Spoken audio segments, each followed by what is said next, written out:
vous devez savoir que ce n'est pas une question d'ego, une question d'orgueil ou d'arrogance lorsque nous refusons de parler directement avec le M23.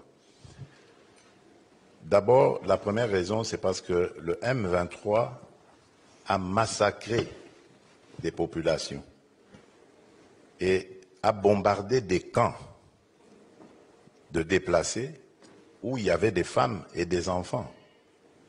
Ils ont été massacrés. Donc pour nous, c'est un mouvement terroriste.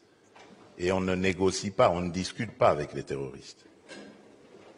La deuxième raison, c'est parce qu'il y a le processus de Nairobi. Le processus de Nairobi règle la question des groupes armés.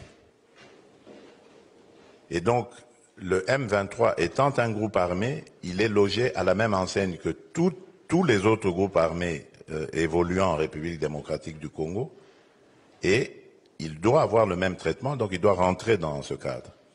La troisième raison, c'est parce que le M23 est un mouvement, j'allais dire, qui est vide de contenu. C'est en fait un supplétif du Rwanda.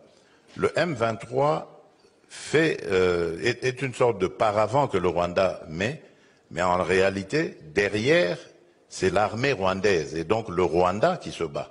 La preuve de ce que je dis, c'est que dans le processus de Luanda en Angola, nous avons discuté avec le Rwanda. Si le Rwanda n'avait rien à voir dans ce conflit, pourquoi est-ce qu'il répondait aux invitations du facilitateur pour discuter avec la République démocratique du Congo?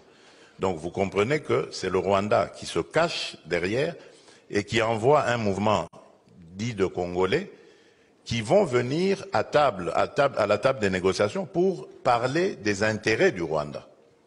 Alors, autant, nous disons, autant discuter avec le parrain lui-même pour qu'il nous dise c'est quoi ses intérêts, au lieu de perdre notre temps et notre dignité à discuter avec un paravent.